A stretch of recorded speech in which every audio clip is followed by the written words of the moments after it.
Sebagian besar dari kalian tentu sudah mengetahui bahwa ada suatu negara yang nyempil di antara pulau-pulau di Indonesia dan bahkan dulunya pernah menjadi bagian dari Indonesia sendiri. Inilah perjalanan Timur Leste, mulai dari awal peradaban hingga akhirnya meraih kemerdekaan. Sejarah Timur Leste dimulai jauh sebelum kedatangan bangsa Eropa. Pulau Timor telah dihuni selama ribuan tahun oleh suku-suku Austronesia dan Melanesia. Mereka membentuk budaya serta bahasa yang beragam di setiap wilayahnya. Pada masa itu, masyarakat hidup dari bertani padi, mengumpulkan hasil laut seperti rumput laut, serta menjalin hubungan dagang dengan kerajaan-kerajaan di Jawa maupun Sulawesi. Pada abad ke-16, bangsa Portugis datang dan mendirikan pos perdagangan di pantai utara pulau ini. Kehadiran mereka menandai dimulainya masa penjajahan yang berlangsung hampir 5 abad.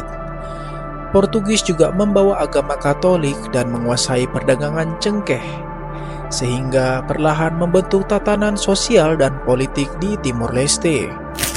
Sejak tahun 1515, Portugis membangun benteng serta mendirikan misi penyebaran agama di Livau, lalu memindahkan pusat pemerintahan ke Dili pada tahun 1769.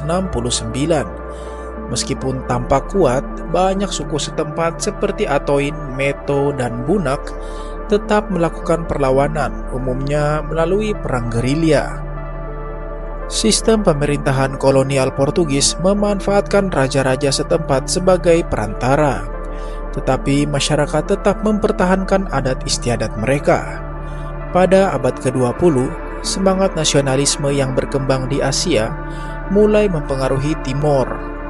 Pulau ini kemudian terbagi menjadi 2 wilayah, Timur Barat yang dikuasai Belanda dan Timur Timur yang tetap dikuasai Portugis. Pembagian ini kelak menimbulkan masalah politik. Saat Perang Dunia II berlangsung, Jepang menduduki Timur Leste antara tahun 1942 hingga tahun 1945. Pendudukan ini meruntuhkan solidaritas kolonial dan semakin memperkuat semangat nasionalisme rakyat. Setelah Jepang menyerah, Portugis kembali memerintah, namun kekuasaannya tidak lagi sekuat sebelumnya akibat krisis politik di negaranya sendiri. Pada masa itu, banyak negara jajahan di seluruh dunia mulai menuntut kemerdekaan. Namun Portugal justru lambat dalam merespons. Sampai akhirnya terjadi revolusi anyelir di tahun 1974 yang mempercepat proses dekolonisasi termasuk di Timor Leste. Pada tanggal 28 November tahun 1975, kelompok Fretilin di Timor Leste mendeklarasikan kemerdekaan Timor Leste. Namun, hanya berselang 9 hari, pada 7 Desember 1975, Indonesia melancarkan operasi militer dengan alasan mengantisipasi munculnya negara komunis di negara tersebut. Setelah itu, Timor Leste menjadi Provinsi Timur Timur, yaitu provinsi ke-27 Indonesia. Pemerintah Indonesia membangun infrastruktur, sekolah, dan fasilitas umum di sana.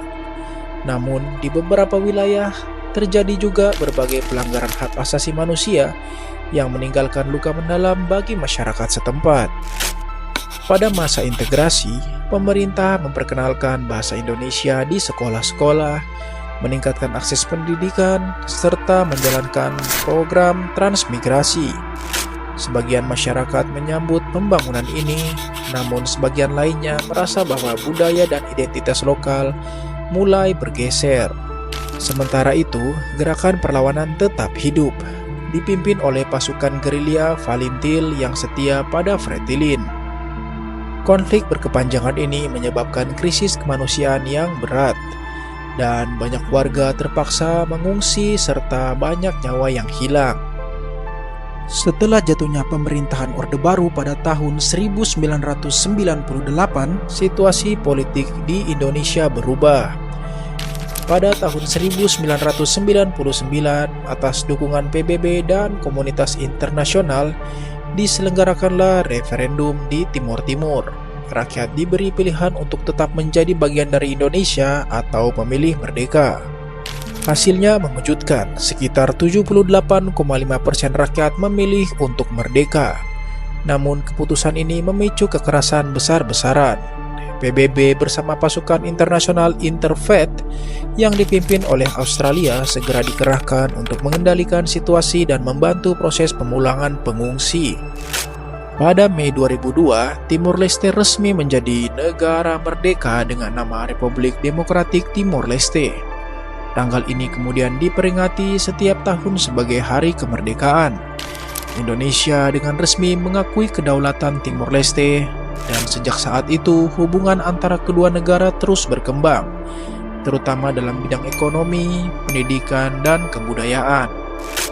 Perjalanan Timor Leste menuju kemerdekaan adalah kisah yang menarik untuk dibahas, di mana kita bisa mempelajari nilai-nilai perjuangan, pengorbanan, dan juga jiwa nasionalisme terhadap negara. Meskipun melalui banyak penderitaan, Timor Leste kini terus membangun diri, memperbaiki sektor pendidikan, memperkuat infrastruktur, dan menggalang rekonsiliasi nasional. Hari ini, Indonesia dan Timor Leste berdiri sebagai dua negara sahabat yang saling mendukung untuk menciptakan masa depan yang lebih damai dan sejahtera. Kisah ini mengajarkan bahwa di tengah perbedaan dan sejarah yang berat, perdamaian dan persahabatan tetap bisa terwujud.